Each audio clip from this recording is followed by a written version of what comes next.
Kabanata 51. Nang makita ang ganoong reaksyon, nagkatinginan sina Yanli at Kevin, at may kakaibang ngiti sa kanilang mga mata. Ako, si Yanli Luo, ay may parehong ideya tulad ng iba. Ngayon, inimbitahan ko ang pamilya ni Lito at hiniling na pumunta siya sa alas 10. Sa oras na iyon, tiyak na pagbabayaran ko siya ng masakit na halaga. Ang iba pang mga tao sa martial arts club ay nag-echo, handa kaming sundan si Direk Luo at patayin si Lito. Sa sandaling ito, may nagtanong, sino ang taong ito? Ang pangalawang young master ng pamilya Luo at ang young master ng unang martial arts club ay parehong mahusay na master. Malubhang nasugatan sila ng magkasunod na tao. Mas mabuting mag-ingat tayo. Sa oras na ito, may nanunuya. Napatingin ang lahat sa direksyon ng boses, tanging si Bingo, na tahimik sa buong panahon, ay dahan-daang itinaas ang kanyang mga mata, na puno ng pang-aalipusta. Kahit ano pa ang background niya, sa mata ng aking Bingo, para siyang langgam na kayang maghatid ng isang suntok. Tumango ang lahat. Tama ka, andyan si Bingo. Natatakot ako na sa Badok City, walang maglalakas loob na mag-claim na siya ay pangalawa. Ang mga tao ay patuloy na pinupuri siya, na nagpasaya kay Bingo. Sa sandaling ito, may biglang tunog ng mga yabag sa koridor sa labas ng pinto. Hindi mabilis o mabagal ang kanyang takbo, ngunit may kakaibang ritmo ito na nagpapanik sa mga tao. Para siyang gutom na cheetah, hakbang-hakbang na papalapit sa biktima nito. Mahigit 100 tao sa bulwagan ang hindi mapigil ang huminga at tumingin sa direksyon ng pinto. Sa wala pang 12 segundo, ang ilang mga tao na may mas mababang mga pamantayan ay nabalisa ng mga yapak. Ang kanilang paghinga ay nagsimulang bumilis, at ang mga butil ng pawis ay lumitaw din sa kanilang mga noo. Ang ganitong uri ng pambihirang kakayahan ay lampas sa imahinasyon ng maraming tao. Lahat ay maingat na tumingin kay Yanli. Malungkot ang mga mata ni Yanli. Darating na ang nanliligaw kay kamatayan. Para naman kay Bingo, casual siyang nakikinig sa mga yapak. Habang iniinom niya ang kanyang tsaa, ang mga sulok ng kanyang bibig ay naglalaman ng isang pahiwatig ng pang-aalipusta. Huwag mo kaming subukang lokohin. May nag-aalalang nagsabi, mukhang kakaiba ang kakayahan ng taong ito. 100% bang sigurado si Young Master Luo? Bago niya matapos ang kanyang pangungusap, biglang kumuha ng chopstick si Bingo at ipinutok ito. Isang anino ang dumaan. Sa sumunod na segundo, diretsyong ipinasok ang chopstick sa isang granite pillar na 10 metro ang layo. Bulalas at pinuri siya ng mga tao saglit. Nakakamangha ang lakas na ito. Kahanga-hanga. Nang makita ang reaksyon ng lahat, ang mga labi ni Bingo ay pumulupot sa isang nasisiyahang ngiti. Sa isang masayang paraan, sinabi niya, para harapin ang ganitong uri ng basura na naglalagay sa ere, tiyak na kukunin ko ang murang buhay na iyon sa loob ng 3 galaw. Tama ka, Young Master Luo. Kapag nandito si Young Master Luo, hindi magiging problema para sa kahit 10 lito na darating. Ngayon, ang batang iyon na hindi alam ang kalawakan ng langit at lupa ay ganap nang natalo ni Young Master Luo. Tumango ang mga tao bilang pagsang-ayon, at puno ng paghanga ang kanilang mga mata. Gayunpaman, sa sandaling ito, ang mga yabag sa koridor ay biglang huminto. Pagkatapos, isang manipis at ordinaryong figure ang lumitaw sa pasukan ng bulwagan number 8. Biglang, ang mga mata ng mahigit 100 tao ay nakatuon kay Lito, at ang kanilang mga mata ay puno ng kalupitan at puot. Para kay Lito, inilagay niya ang kanyang mga kamay sa likod ng kanyang likuran, iniwas ang kanyang tingin sa bulwagan, at ibinuka ang kanyang bibig upang sabihin. Yanli, isa itong sama ng loob sa pagitan ko at ng Changfeng Martial Arts Club. Bakit mo hiniling na mamatay ang napakaraming tao? Pagkasabi pa lang niya nun ay biglang sumabog ang mga sumpa sa bulwagan. How dare you be so arrogant at such a young age? Damn it! Almost 30 years na akong nagsasanay ng martial arts, pero minamaliit talaga ako ng brat na ito. Hintayin mo na kumilos kami at pilayin ang mga kamay at paa. Tignan natin kung gaano siya magiging mayabang. Sa oras na ito, tumayo si Yanli, humakbang ng ilang hakbang patungo kay Lito, at malamig na sinabi, kung ang ganoong malaking usapan ay makapagpapaginhawa sa iyo bago ka mamatay, sabihin mo lang. Anyway, malapit ka nang mamatay. Tumalon din si Kevin at sinigawan si Lito, itinuro siya, you brat, sinaktan mo ang young master ng number 1 martial arts club ko. Ngayon, papatayin kita. Walang ekspresyon ang mukha ni Lito. Nagtaas siya ng kilay at nag-isip sandali. The number 1 martial arts club. Are you talking about that trash weller Dulag? He can also be a young master with such trash. It can be seen that your number 1 martial arts club is also a piece of trash. Ikaw. Galit na galit si Kevin kaya hindi siya makapagsalita. Namula ang mukha niya. Sinipa niya ang upuan sa harap niya at naglakad patungo kay Lito. How dare you insult our number one martial arts club? Siguradong pagod ka na sa buhay. Kasabay nito, 15 tao ang tumayo sa katabi niyang mesa. Bawat isa sa kanila ay may malakas na katawan at pambihirang pisikal na lakas. Lahat sila ay maingat na pinili ni Kevin bilang pinakamahusay na martial arts practitioner sa numero 1 martial arts club. Si Kevin at ang iba pang 15 katao ay sumugod patungo kay Lito sa isang agresibong paraan. Si Lito ay kalmadong nakatayo sa lugar, sinulyapan ang mga taong ito, at pagkatapos ay nagtanong, ang mga taong ito ba ang pinakamalakas na tao sa iyong martial arts club? Medyo nagulat si Kevin. Hindi niya inaasahan na magtatanong siya ng ganoon. Nakangusong sabi niya, tama. Ang mga taong ito ang pinakamalakas na 15 tao sa aming restaurant. Kung alam mo kung ano ang makakabuti sa iyo, lumuhad ka at humingi ng awa. Ngumiti si Lito. Mukhang nasangkot din ang number 1 martial arts club mo sa bagay na ito. Ngayon na ang huling araw ng pagkakaroon ng number 1 martial arts club mo. Ang lakas ng tono. Parang ayaw mong maparusahan. Galit na galit si Kevin. Kumaway siya sa isang binata at malamig na sinabi, Kuya, mauna ka na. Gayunpaman, tumango si Lito at mahinang nagsabi, hindi na kailangang mag-aksaya ng oras. Lahat kayo ay sabay na lumapit sa akin. Sa sandaling lumabas ang mga salitang ito sa kanyang bibig, ang buong bulwagan ay nagkagulo. May problema ba sa utak ang lalaking ito? Siya mismo ang naghamon ng 15 martial arts practitioners. Tama. Kahit na may ilang master sa Badoc City, hindi sila naglakas loob na harapin ang 15 martial arts masters ng sabay-sabay. Si Kevin ay natigilan din, at pagkatapos ay humagalpak ng malakas na tawa.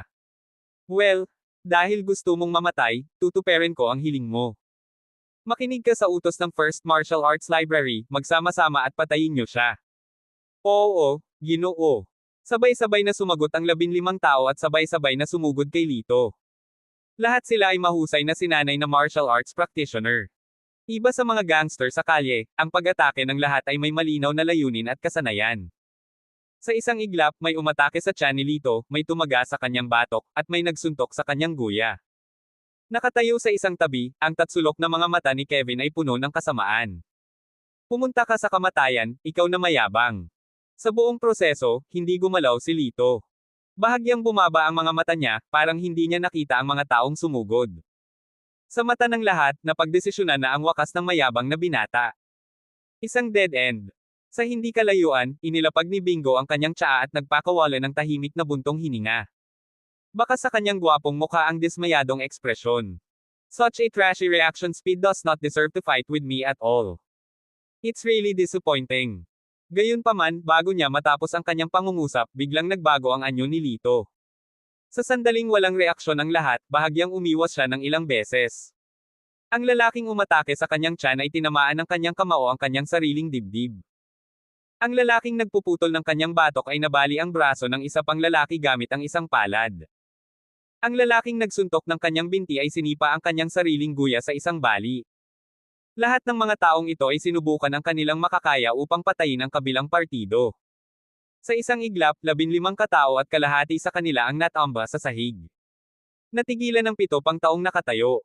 Wala silang ideya kung ano ang nangyari at kung bakit na-dislocate ang kanilang mga kamao, paa, at palad sa kanilang sarili. At saka, paano naman si Lito? Ibinaling nila ang kanilang mga ulo upang maghanap, at isang bakas ng takot ang nagsimulang lumitaw sa kanilang mga mata. Sinong hinahanap mo? Andito ako. Isang mahinang boses ang nagmula sa likuran nila.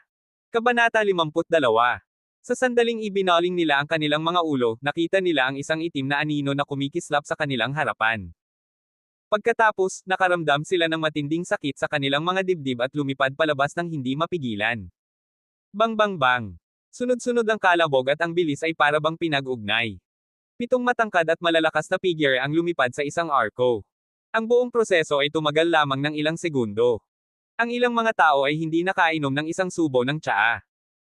Nang tumangala sila ay nakita na lamang nilang natatakpan na ang lupa ng mga may kapansanan na umaangal sa sakit. Sa isang iglap, ang bulwagan, na orihinal na nasa isang nakaka-relax na kapaligiran, ay biglang tumahimik na nakakatakot.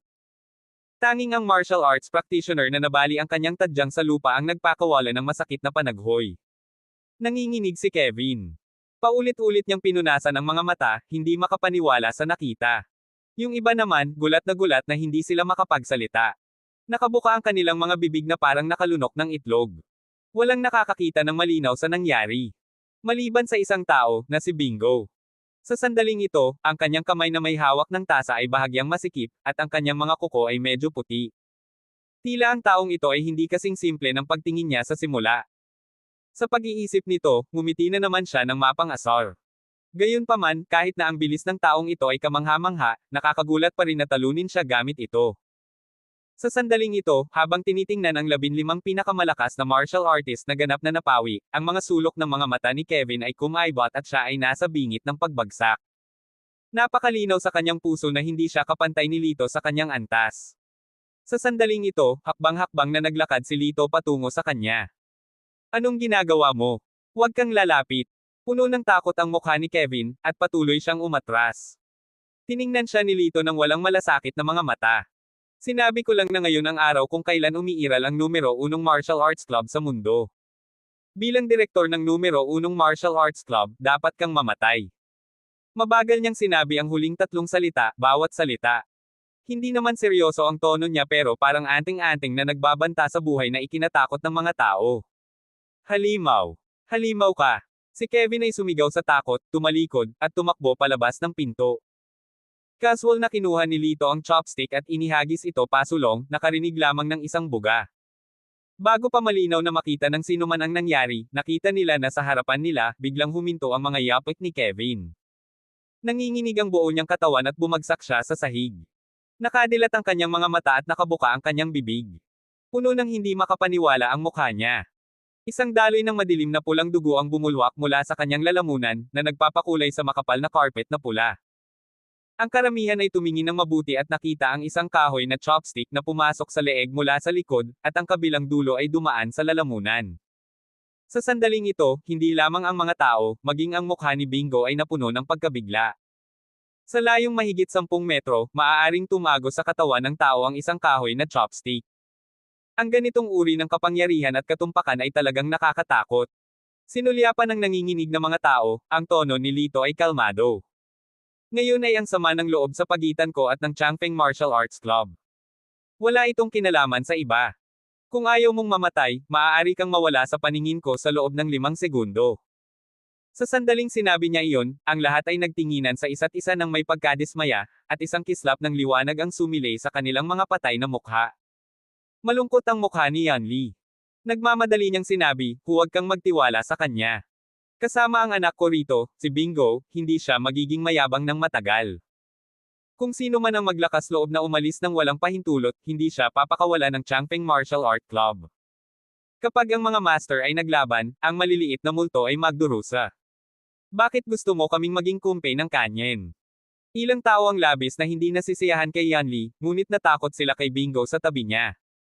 Hindi pinansin ni Lito ang mga salita ni Yanli at nagsimulang magbilang. 5, 4, 3. Nang magbilang siya ng 2, hindi bababa sa 1/3 ng mga tao ang tumayo at tumakas sa takot. Mayroong humigit kumulang 60 katao sa natitirang 2/3. Karamihan sa kanila ay natatakot kay Yanli at nag-aalala na sila ay gumanti, kaya kailangan nilang manatili. Nang makita ito, humagalpak ng tawa si Yanli. Lito, nakikita mo ba na kaya mong harapin ang 15 tao ng sabay-sabay? Kaya mo bang harapin ang 60 katao? Ngayon ang araw ng iyong kamatayan. Gayunpaman, nang matapos siyang magsalita, biglang kumilos si Lito. Sa isang kisap mata, nahawakan na ng kanyang kamay ang lalamunan ni Yanli na parang kuko ng agila. Crack crack crack. Ang mga mata ni Yanli ay kasing laki ng mga tansong kampana, at ang kanyang mukha ay puno ng pagkabigla. May gusto siyang sabihin, pero hindi niya magawa. Anong gusto mong sabihin? Manatili ka sa daan patungo sa kamatayan. Malamig na tiningnan siya ni Lito. Gayunpaman, nang malapit na siyang kumilos, umalangaw-ngaw ang boses ni Bingo. Lito, tingnan mo kung sino ito. Sumimangot si Lito at ibinaling ang kanyang ulo para tingnan. Biglang nagkontrata ang kanyang mga mata. Si Chenner ay na-hostage ni Bingo. Isang matalim na punyal ang inilagay sa kanyang leeg, at ang dulo ng punyal ay nakatutok sa kanyang lalamunan. 1 milimetro lang ang kailangan niyang igalaw pasulong upang mabutas ang puti at malambot na balat. Kuya! Sumigaw si Chenner sa hinaing. Namumula na ang maganda niyang mga mata dahil sa pag-iyak, at nanginginig ang balingkinitan niyang katawan na nagpapakita na siya ay nasa sobrang takot. Sa likod nila, si Lino ay hostage ng dalawang lalaking nakaitim. Nang makita niya ang patalim sa leeg ng kanyang anak ay agad na namula ang mga mata nito na parang nabaliw. Kahit papaano, nagkaroon siya ng lakas para itulak ang dalawang lalaking nakaitim palayo at tinamaan si Bingo. Huwag mong saktan ang aking anak, ikaw bastos. Napaungol siya sa paos na boses. Sinulyapan siya ni Bingo nang may pagkasuklem. Itinaas niya ang kanyang paa at sinipa ng malakas si Lino sa balikat. Pang! Malakas na humampe si Lino sa sahig, at ang kanyang kaliwang braso ay mahinang inilagay sa tabi niya. Malinaw, ito ay kicked off. Sa kabila ng matinding sakit, nagngangalit si Lino at hindi umiyak sa sakit. Matanda, matapang ka talaga. Kasalanan ng anak mo ang lahat. Nagprovoke siya sa taong hindi naman dapat. Inilagay ka niya sa gulo. Sabi ni Bingo sabay tawa ng malamig. Pagkatapos nito, itinaas niya muli ang kanyang paa at malakas na sinipa ang kanang braso ni Lino. Basag. Nabali rin ang kanang braso ni Lino. Ang matinding sakit ay nagpaputi ng kanyang mukha, at siya ay nahimatay pagkaraan ng ilang sandali. Lumang basura. Ngumuso ng masama si Bingo at lumingon kay Lito. Ang dagger sa kanyang kamay ay direktang dumikit sa art area ng leeg ni Chenner. Lito, tama na. Bitawan mo ang tatay ko, baka manginig ang kamay ko, at mamatay ang maganda mong kapatid. Habang nakatingin sa malayo sa maputlang mukha ng kanyang ama, ang mga mata ni Lito ay kasing lamig at tahimik na parang kamatayan. Tinitigan niya si Bingo at sinabi sa mahinang boses, alam mo ba kung paano ka mamamatay? Hayaan mong sabihin ko sa iyo, ang iyong bungo ay madudurog na parang pulbos at ang iyong utak ay sasabog sa kamatayan. Gayunpaman, bago iyon, personal kung tatanggalin ang iyong dalawang braso. Nang marinig ito, tila nakarinig si Bingo ng isang magandang biro. Matapos tumawa ng malakas ng ilang beses, itinutok niya ang dulo ng kanyang kutsilyo sa leeg ni Chenner. Sa kaunting lakas, nakita niya ang isang nakasisilaw na patak ng dugo na umaagos pababa. Ito ay lalong kapansin-pansin sa puting nyebe at malambot na balat ni Chenner. Dahil sa sakit, isang masakit na ekspresyon ang lumitaw sa mukha ni Chenner. Gayunpaman, napakagat siya sa ibabang labi na hindi niya hinayaang umiyak, baka mag-alala ang kanyang kapatid. What a sensible sister. Hindi mapigilan ni Bingo na mapabuntong hininga sa paghanga. Nakatingin siya kay Lito ng masama. Bibilang ako ng 3. Hayaan mo na ang tatay ko, kung hindi, magiging malamig na bangkay ang kapatid mo. 1, 2. Nang walang pag-aalinlangan, binawi ni Lito ang kanyang kamay sa leeg ni Yanli. Sa sumunod na segundo, iwinasiwas ni Yanli ang kanyang kamao sa tiyan ni Lito. Puff! Lumuwa siya ng isang subo ng dugo at lumuhad sa isang tuhod, tinakpan ang kanyang tiyan. Kabanata 53. Mukhang nasasabik si Yanli at mayabang na sinabi, munting bastos, hindi ka ba napakagaling ngayon? Paano ka naging mahina? Pagkatapos noon ay itinaas niya ang kanyang paa at malakas na humakbang sa kanyang likuran. Cut! Sa malinaw na tunog ng mga sirang buto, dumaing si Lito at diretsyong bumagsak sa sahig. Namula ang mga mata ni Yanli. Nang malapit na niyang patayin si Chenner, ibinagsak siya ni Bingo at tuwang-tuwang naglakad pasulong. Dad, hindi ba napakadali na patayin siya? Hindi ba't mas nakakatuwa na ibalik siya at pahirapan siya hanggang mamatay ng paunti-unti? Nag-isip sandali si Yanli at tumango. That makes sense. Mga lalaki, itali mo siya at dalhin mo siya sa martial arts club. Nakahinga ng maluwag ang iba nang makita nilang nakagapos si Lito. Tinapakan ni Bingo ang ulo ni Lito at mayabang na sinabi, walang modo ka, hindi ba't sinabi mo na sasabog ang utak ko at mamamatay? Pero ngayon, matapakan lang kita na parang langgam. Sinulyapan niya si Chenner, at ang kanyang ngiti ay naging mas malamig ng mas malamig. Sa tingin mo ba, bibitawan ko ang kapatid mo kapag hindi ka kumibo? Masyado kang walang muwang. Mahigit 100 tao sa martial arts club namin ang matutulog sa ganoong kagandang babae. Kapag napagod tayo sa kanya, susunduan natin siya para samahan ka. Kung tungkol naman sa matandang iyon, bibigyan ko siya ng mabilis na kamatayan. Pagkatapos noon, naglakad siya patungo kay Lino. Tumakbo si Chenner sa kanyang ama at pinrotektahan siya ng kanyang balingkinitang katawan. Umiyak siya, pakiusap, huwag. Bahagyang kumulat ang mga sulok ng labi ni Bingo. Ang kanyang mga mata ay puno ng bisyo habang siya ay nagpapantasya kung gaano kadaling lipulin ang buong pamilya ng 3 gamit ang kanyang sariling mga kamay. Biglang may pamilyar na boses ang nagmula sa kanyang likuran. Ngayon lang, nagkaroon ka ng pagkakataon na patayin ako, pero wala kang ginawa. Tandaan mo, ito ang pinakamabigat na pagkakamaling nagawa mo sa buhay mo. Naninigas ang mukha ni Bingo. Iniangat niya ang kanyang ulo at nakita si Lito, na nakahandusay sa sahig, na muling tumayo. Ang mga lubid sa kanyang katawan ay naputol na at nagkalat sa paligid niya. Nagulat din si Yanli. How? How is this possible? Hindi ka ba nasaktan sa akin? Bahagyang ngumiti si Lito, ngunit ang kanyang mga mata ay puno ng nakakatakot na lamig. Sa tingin mo ba kaya mo akong patumbahin gamit ang iyong kakayahan? So sinadya mong nasaktan ka? Puno ng pagkabigla ang mukha ni Yanli. Walang pakialam na sinabi ni Lito, kung hindi ko gagawin iyon, paanong pakakawala ni Bingo ang kapatid ko? Pagkatapos nun, nag-flash siya. Sa isang kisap mata, si Yanli at ang ilan sa kanyang mga tauhan ay sinipa na natamba sa sahig. Sa gilid, sa wakas ay natauhan si Bingo at tumakbo patungo kay Chenner. Gayunpaman, huli na. Ang maikling distansya na ito ay sapat na para makalapit si Lito sa kanya at patayin siya. Dati, ang kutsilyo ni Bingo ay idiniin sa leeg ni Chenner. Walang tiwala si Lito na may iligtas niya si Chenner habang pinapatay siya ni Bingo. Hindi niya hahayaang may mangyari kay Chenner, kaya hindi siya nagdalawang isip na ilagay ang sarili sa panganib para makalikha ng ganoong pagkakataon. Ngayon, dumating na ang pagkakataon. Tulad ng isang mabangis na hayop na umaalis sa holo nito, sumugod siya patungo kay Bingo. Sa isang kisap mata, wala pang kalahating metro ang layo niya sa likod ni Bingo. Pagkatapos ay itinaas niya ang kanyang paa at sinipa siya ng malakas sa likod. Pang! Nakaramdam lang ng matinding sakit sa kanyang likod si Bingo. Ang kanyang buong katawan ay lumilipad na parang isang bag ng damo. Puff! Lumuwa siya ng isang bibig ng dugo, pakiramdam niya ay nabasag ang kanyang mga laman loob. Pagkatapos, tinapakan ni Lito ang kanyang ulo. Kanina lang, tinapakan mo ako ng ganito, di ba? Ngayon, ibabalik ko sa'yo ng hindi gumagalaw. Dahil doon, nagpakawala siya ng kaunti pang lakas at itinadyakan ang isang paa sa ulo ni Bingo. Mukhang isang madaling sipa, ngunit naramdaman ni Bingo na parang sesubog na ang kanyang bungo sa lakas ng 1,000 libra. Ah, tumigil ka, mamamatay ako. Patuloy siya sa pag-iyak. Haha, ako, si Lito, ay laging tumutupad sa aking salita. Dahil nangako akong papatayin ka ngayon, ito na ang oras upang tuparin ang aking pangako. Nang matapos siyang magsalita, biglang hinawakan ni Lito ang kaliwang braso ni Bingo, marahas na pinilipit, at hinaila muli.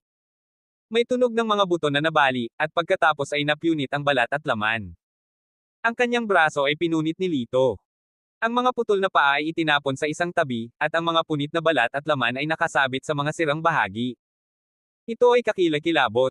Ganon din sa kabilang braso niya na napunit. Sa maikling panahon, umalangaw-ngaw sa buong hall number 8. Sa huli, naging malamig ang mukha ni Lito, at may malakas na hangarin sa pagpatay sa kanyang tono. Pumunta ka sa kamatayan, basura. Hinawakan niya ang ulo ni Bingo at inihampas ito ng malakas sa sahig. Sa lakas na mahigit 500 kilo, diretso niyang dinurog ang ulo ni Bingo. Nang makita ang eksenang ito, lahat ng tao sa bulwagan ay nagulat na parang papay. Hindi nila maiwasang isipin ang mga kabayanihan na binitiwan ni Bingo hindi pa nagtagal. Kahit ano pa ang background niya, sa mata ng aking Bingo, para siyang langgam na kayang maghatid ng isang suntok. Sa sandaling ito, si Bingo ang tunay na parang langgam na maaaring tapakan. Dapat malaman ng isang tao na si Bingo na ito ay isa sa pinakatanyag na eksperto sa buong probinsya. Gayunpaman, sa harap ni Lito, siya ay ganap na walang kapangyarihan. Anong uri ng nakakatakot na antas ang lakas ni Lito? Og! May mga hindi nakatiis sa madugong eksena at agad na yumuko para sa muka. Pinanood ni Yanli ang pagkamatay ng kanyang anak. Para siyang nabaliw, at namumula ang kanyang mga mata. Lito! Ibigay mo sa akin ang iyong life. Parang baliw, inatake niya si Lito. Tulad ng isang ipoypo, si Lito ay kumislap sa kanyang harapan, hinawakan ang kanyang leeg, at pinaikit ang kanyang mga mata. Matanda, pumunta ka at samahan mo ang iyong anak. Pagkatapos noon, nagpapuwersa siya gamit ang kanyang 5 daliri. Basag. Nabali ang leeg ni Yanli. Ang mga binti ni Yanli ay sinipa ng ligaw. Maya-maya, wala nang gumagalaw. Pang! Casual na itinapon ni Lito ang bangkay, na parang nagtatapon siya ng walang kwentang basura. Tinatapik ang kanyang mga kamay, malamig niyang sinulyapan ang mga martial arts practitioner, na naging mapurol, at dahan-daang ibinuko ang kanilang mga bibig. Kung magkakaroon man tayo ng away sa hinaharap, lumapit ka lang sa akin, ako si Lito. Kung may manggahas na saktan muli ang pamilya ko, ito na ang katapusan. Mapatla ang mukha ng lahat, at napalunok sila. Nagkatinginan sila, at may nakasulat na pangungusap sa mga mata ng lahat. Kung may maglalakas loob na manligaw sa kanya, puro walang alam. Hindi na pinansin ni Lito ang iba. Kinuha niya ang isang piraso ng napkin at maingat na pinunasan ng dugo sa kanyang mga kamay. Pagkatapos ay humakbang siya patungo sa kanyang ama at kapatid na babae. Sa daan, mayroong higit sa 60 tao sa bulwagan, kabilang ang natitirang dosenang martial arts practitioners ng Changping Martial Art Club. Walang sino man sa kanila ang nang-ahas na pigilan siya, kaya lahat sila ay nagkusa na magbigay daan sa kanya. Umupo si Chenner sa sahig, bahagyang itinaas ang kanyang naaagrabyado na maliit na mukha at nakatingin kay Lito. Kuya, akala ko mamamatay ka na. Buti na lang. Habang nagsasalita siya ay marahas na tumulo ang kanyang mga luha. Ang kanyang mahahabang pilak mata ay natatakpan ng malakristal na luha, na talagang kaibig-ibig. Magiliw nang umiti si Lito, itinaas ang kanyang kamay upang hawakan ang ulo ng kanyang kapatid na babae, at magiliw na sinabi, babae na tanga, paanong naging mahina ang kapatid mo? Matapos aliwin ang kanyang kapatid na babae, kinaligan niya ang kanyang ama, itinuwid ang mga buto na nabali para sa kanya, at pinakain siya ng tableta para masustansya ang kanyang katawan. Tinulungan niya ang kanyang ama na tumayo at sinabi kay Chenner, umuwi na tayo. Ngumiti si Chenner at sinabing, okay. Gayunpaman, bago magawa ni Lito ang kanyang unang hakbang, narinig niya ang isang malakas na boses na nagmumula sa pinto. Damn it! Gusto kong makita kung sino ang mga ngahas na gumawa ng gulo sa teritoryo ni Fu Guihai. Nang marinig ng lahat ang pangalan ni Fugo Takashi, nagbago ang lahat ng kanilang mga mukha, at nagpakita sila ng walang katulad na takot na mga ekspresyon. Itinaas ni Lito ang kanyang ulo at tumingin sa bagong dating gamit ang kanyang bahagyang malamig na mga mata. Kabanata 54. Nakatuon ang mga mata ng lahat sa entrance ng hall. Isang nasa katanghaliang gulang na lalaki, na mga 45 taong gulang at may marangal na hitsura, ay dahan-daang pumasok. Sa likod niya ay isang katulong at isang pambihirang mukhang binata. Ang marilag na tingin ni Fugo Takashi ay dumaan sa bulwagan. Nang makita niya ang mga bangkay ni Yanli at Bingo, ang kanyang tingin ay natigil saglit. Sino ang pumatay sa kanila? Tanong niya sa malalim na boses. Kasing lakas ng kampana ang boses niya. Sa sandaling ito, sa bulwagan, higit sa 60 martial arts practitioners ay ibinaba ang kanilang mga ulo, hindi naglakas loob na tumangala, at walang sinuman ang nang-ahas na tumingin sa nasa katanghaliang gulang na lalaki. Isa lang ang nasa isip nila.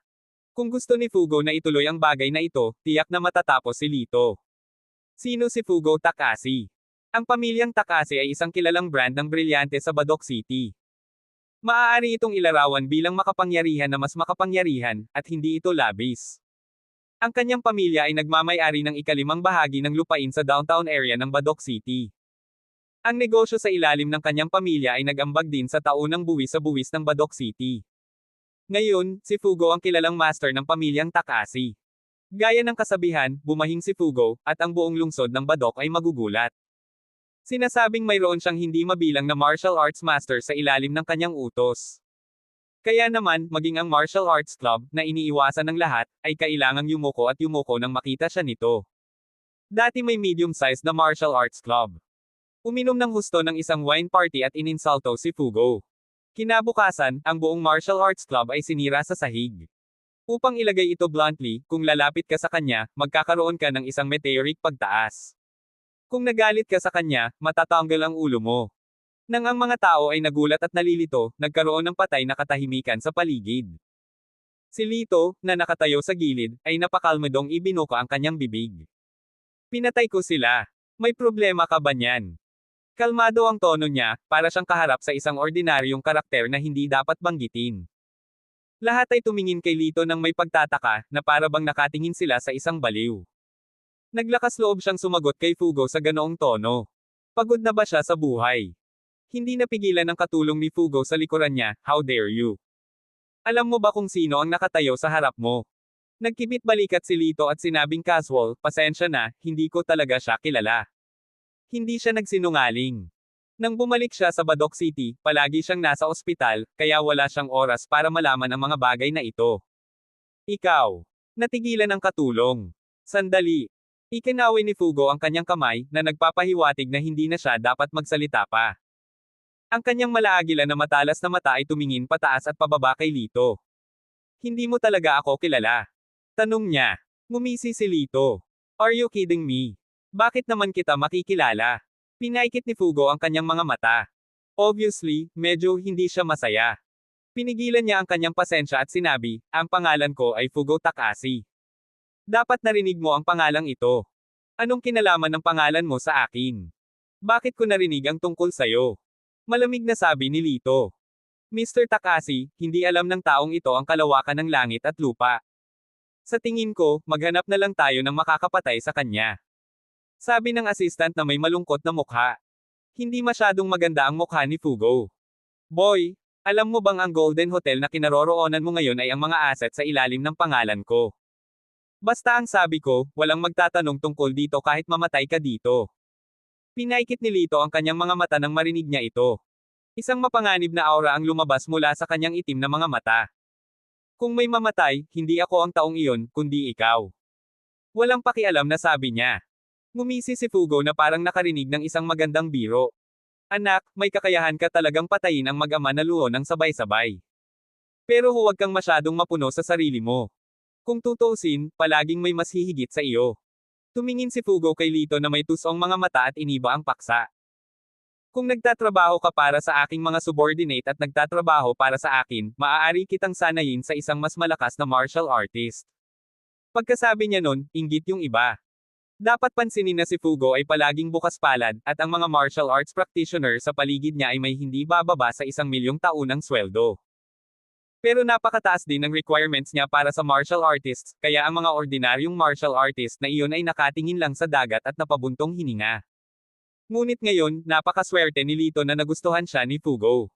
Sobrang inggit sa kanya ng iba. Nang maisip ng lahat na sasang-ayon si Lito nang walang pag-aalinlangan, ang mga casual na salita ni Lito ay nagulat sa lahat. Paumanhin, natatakot ako na hindi mo ako matuturuan. Bahagyang itinaas ang kanyang mga talukap, ang mga mata ni Lito ay malinaw na puno ng paghamak. Sa sandaling ito, ang ibang mga tao na hindi nagkaroon ng ganoong pagkakataon ay hindi maiwasang magsimulang magmura. Ano ba? Hindi ba masyadong mayabang ang lalaking ito? Ang pamilyang Takashi ang may pinakamalakas na martial arts team sa Badok City, pero sinabi niyang hindi niya siya kayang linangin. Tama. I think he's putting on a act on purpose. Who knows if he will think too much about it? So tumatanggi ka. Nagdilim ang mukha ni Fugo sa isang iglap. Ngumisi siya at sinabing, ang unang dahilan kung bakit ako, si Fugo Takashi, ay nagtagumpay sa mga hadlang at nakakamit ang mga tagumpay ngayon ay dahil magaling akong gumamit ng mga talento. Ang pangalawang dahilan ay sisirain ko ang lahat ng mga talentong iyon na hindi ko magagamit para maiwasan ang mga problema sa hinaharap. Isang masamang tingin ang lumitaw sa kanyang mga mata. Patmalog, patayin ang brat na ito. Oo. Isang napakawalang pakialam na sagot ang ibinigay ng binata na sumunod kay Fugo. Siya ay mga 27 taong gulang, nakasuot ng simpleng itim na damit at pantalon. Maaliwalas ang kanyang mga mata, at may bakas ng dilim sa mga ito. Nang marinig ng lahat ang pangalan ni Patmalog, parang tinamaan ng kulog ang kanilang mga ulo. Hindi sila makapaniwala. Isang double-edged scimitar, Patmalog. Imposible, hindi ba? Isang genius martial arts practitioner ang ika-9 sa probinsya. Hindi ko inaasahan na makikita ko siya dito. Sabi na kapag hindi kumibo ang taong ito, tiyak na papatayin niya tayo. Kung siya talaga iyon, hindi na kailangang lumaban pa si Lito. Maghihintay na lang siyang mamatay. Habang masigla silang nag-uusap, puno ng pananibik ang mga mata ng mga tao, at lihim nilang inaabangan ang makita ang maalamat na uhaw sa dugo na machete. Dahan-daang naglakad si Pat sa gitna ng mga tunog ng papuri. Bumungad sa kanyang makisig na mukha ang hindi maitagong pagmamalaki. Isang malupit na tunog ng pagtawid ng metal ang narinig. Walang nakakakita ng malinaw sa kanyang mga galaw. Isang puting machete ang lumitaw sa kanyang kamay. Lumuhad ka at maghanda para mamatay. Bibigyan kita ng mabilis na kamatayan. Tumingin siya kay Lito mula sa itaas, ang kanyang mga mata ay puno ng paghamak. Sa hindi inaasahang pagkakataon, tumango si Lito. Tama ka. Lumuhad ka at bibigyan kita ng mabilis na kamatayan. Bahagyang natigilan si Pat. Parang hindi niya inaasahan ang sagot ni Lito. Nang matauhan siya ay hindi niya maiwasang mapangiti. Nakakatawa ka, ngunit sa kasamaang palad, malapit ka nang maging isang malamig na bangkay. Sumipol si Lito, medyo mapang-uyam. Bloodthirsty machete. Sa tingin ko, mas mabuti na ang bibig mo ay uhaw sa dugo. Ang mga salitang ito ay lubos na nagpagalit kay Pat. Naging malamig ang ekspresyon niya habang sumisigaw ng malakas. Pumunta ka sa kamatayan, langgam. Sa isang kislap ng kanyang katawan, nagpakita siya sa harap ni Lito sa isang kisap mata. Sa isang kislap ng malamig na liwanag, itinusok niya ang talim sa lalamunan ni Lito. Nang makita ng iba ang eksenang ito, biglang napuno ng paghanga ang kanilang mga mata. The bloodthirsty machete lives up to its reputation. Napakabilis. Natatakot akong manginig si Lito. Habang papalapit ang panganib, bahagyang nanliit ang mga mata ni Lito. Sumandal siya sa isang tabi at inilapit ang talim sa katawan niya. Nilagay niya ang mga kamay sa likod niya at tumango. Kailangan kong sabihin, mas mabilis ka kaysa sa walang kabuluhang bingo na iyon. Mahinahong komento ni Lito. Kabanata 55. Ngumiti ng masama si Pat. Ang swerte mo ngayon lang. Gayunpaman, kumpara sa basurang iyon si Bingo, ininsulto mo na ako. Kaya't nagpa siya akong putulin muna ang iyong mga kamay at pagkatapos ay ipadala ka sa kamatayan. Pagkatapos noon, ang kanyang mga mata ay naglabas ng uhaw sa dugo na kalupitan, at tinagan niya ang kaliwang braso ni Lito. Ang kanyang bilis ay mas mabilis kaysa sa dati, at ang kanyang lakas ay mas nangingibabaw. Nagdala pa ito ng malakas na hangin sa hangin. Sa bilis na ito, kung haharapin ito ng mga ordinaryong tao, wala silang pagkakataong lumaban. Nakakalungkot na nakilala niya si Lito. Nang makitang bumaba ang talim, napabuntong hininga ang mga nanunood, na para bang nakita nila ang madugong eksena ng pagkaputol ng braso ni Lito. Gayunpaman, sa buong proseso, hindi man lang ginalaw ni Lito ang kanyang mga paa. May bahagyang ngiti pa sa gilid ng labi niya. Papalapit na sa kanya ang talim ay bigla niyang itinaas ang kamay. Ang sumunod na nangyari ay nalaglag ang panga ng lahat. Ang hinlalaki at hintuturo ni Lito ay tila hindi sinasadyang naipit ang talim ng machete. Ang machete, na orihinal na tumimbang ng 1,000 libra, ay tila may espesyal na epekto sa isang pelikula. Wala man lang itong buffer process at biglang huminto sa ere. Paano ito posible? Nakuha niya talaga ang bloodthirsty machete ni Pat gamit ang kanyang mga kamay. Hindi siya tao. Isa lang siyang halimaw. Sa ilang sandali, ang mga tao ay patuloy na nagbubulalas, na para bang nakita nila ang pinaka-hindi kapani-paniwalang bagay sa mundo. Ito. Imposible. Sa sandaling ito, ang ekspresyon ni Pat ay mas kawili-wili kaysa sa mga nakamasid. May nakamamatay na kulay abo sa kanyang maputlang mukha. Nagulat siya, naghinala, at nawala ng pag-asa. I was interrupted by you before I could finish my words. Sumulyap si Lito kay Pat at sinabing hindi nagmamadali, kung ikukumpara ka kay Bingo, napakabilis mo talaga. Sa kasamaang palad, sa harap ko, ikaw at siya ay basura. Nang matapos siyang magsalita, gumamit siya ng kaunting lakas gamit ang kanyang mga daliri. Pang! Sa malutong na tunog, ang machete sa kanyang kamay ay agad na naputol sa 2 piraso. Siya! Binasag niya ang pinong bakal na machete gamit ang kanyang mga kamay. Sa pagtingin sa eksenang ito, ang mukha ni Pat ay kasing putla ng toilet paper. Ang kanyang mga mata ay hindi mailarawan sa takot, na direktang natakot sa kanyang kaluluwa mula sa kanyang katawan. Flop! Bumigay ang mga tuhod ni Pat at lumuhad ito sa harapan niya. Natalo ako. Please let me go.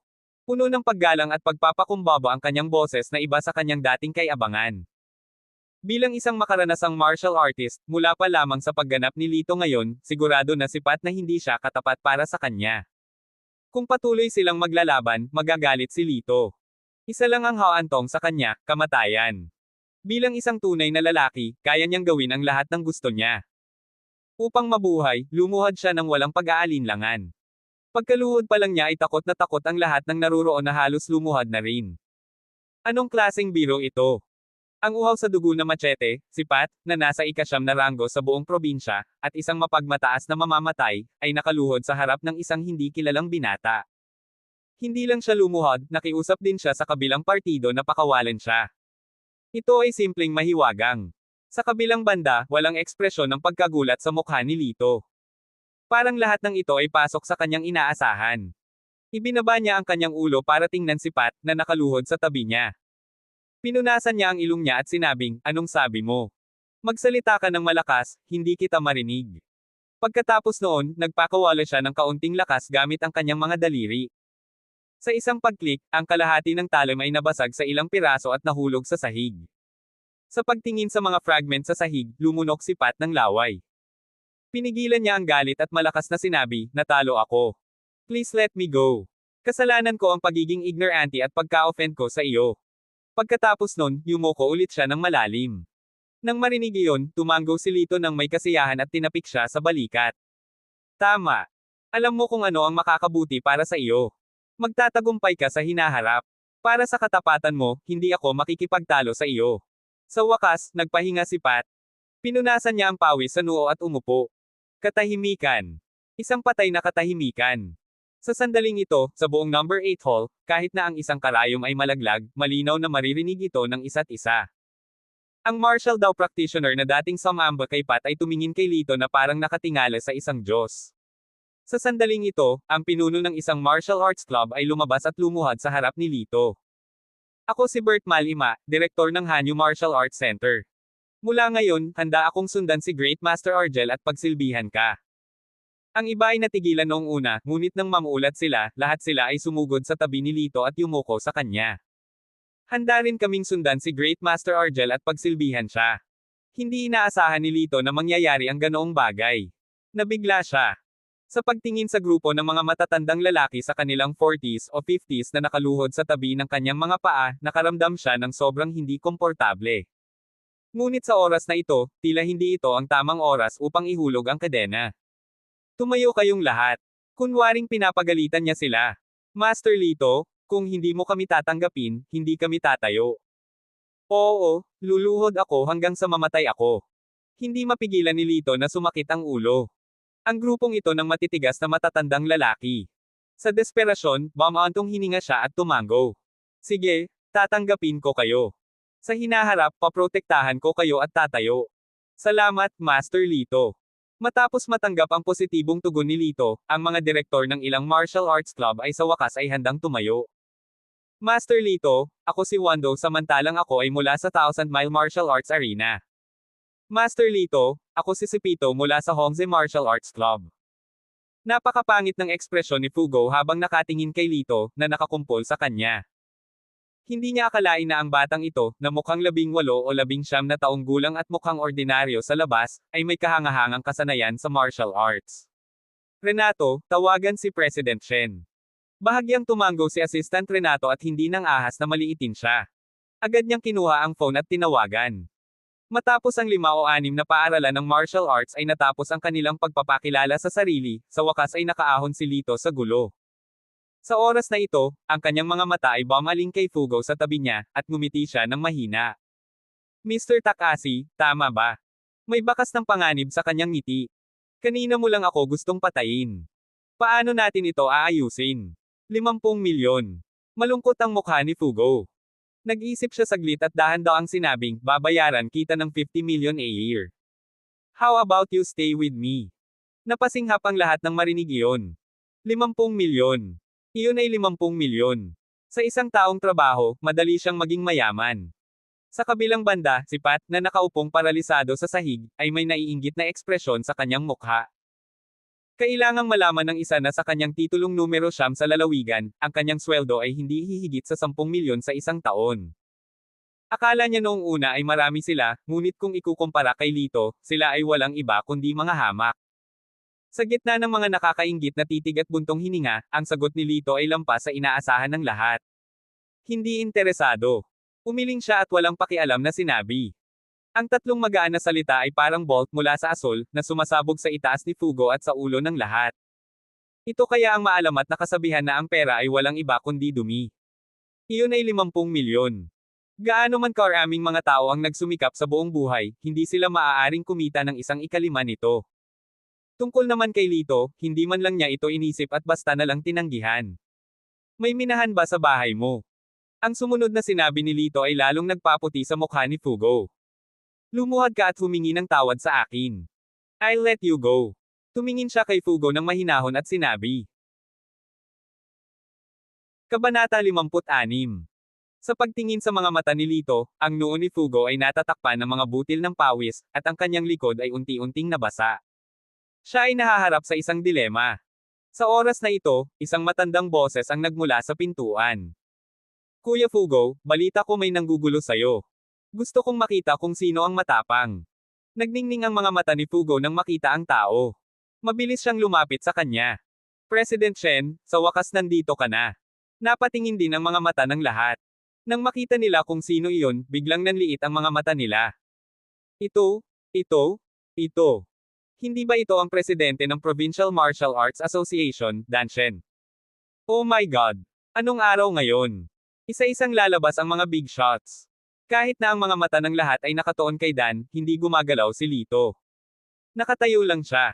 Ang kanyang likod ay nakaharap sa karamihan, at ang kanyang figure ay kasing tuwid ng isang pine tree. Brat, you're bold enough. This is Chairman Shen of the Provincial Martial Arts Association. How dare you turn your back on him? Galit na sigaw ni Fugo. President. Ano ang kinalaman nito sa akin? Hindi pa rin lumingon si Lito at mahinahong sinabi. Sa sandaling ito, si Jin Malot, na sumusunod sa likod ni Dan, ay galit na galit. Humakbang siya at galit na sinabi, anak, ang yabang mo. Turuan kita ng rules. Nang maglakad siya sa likod ni Lito at ikakaway na sana ang kanyang kamao, biglang lumingon si Lito at walang pakialam na tumingin kay Jin. Ang nag-aalalang yapik ni Jin ay biglang huminto nang makita niya ang mukha ni Lito. Ang galit na galit niyang ekspresyon ay agad na nag-freeze. Ikaw pala. Puno ng pagtataka ang kanyang mukha, at ang kanyang kamao ay awkwardly frozen sa hangin. Sa sandaling ito, nakita rin ni Dan ang mukha ni Lito ng malinaw. Biglang nagbago ang mukha niya at dali-dali siyang naglakad. Kuya Lito, iniisip ko lang na magpasalamat sa'yo, pero hindi ko inaasahan na dito kita makikita. Si Dan ay tumingin kay Lito ng may pasasalamat, hindi nagpakita ng pagmamataas. Sa oras na ito, ganap na nalilito si Fugo. Ang kanyang mukha, na hindi kailanman nakangiti, ay nagbago ng husto sa sandaling ito. Kuya Shen, magkakilala ba kayo? Hindi makapaniwalang tanong niya. Paulit-ulit na tumango si Dan. Ang ekspertong binanggit ko sa iyo, si Kuya Lito, na nagpagaling sa akin ng maraming taon na karamdaman, ay siya. Toink! Sa isang iglap, naramdaman ni Fugo na tila siya ay tinamaan ng kidlat at ang kanyang isip ay nablangko. Makalipas ang ilang segundo, nang matauhan siya ay nagpakawala siya ng mahabang buntong hininga.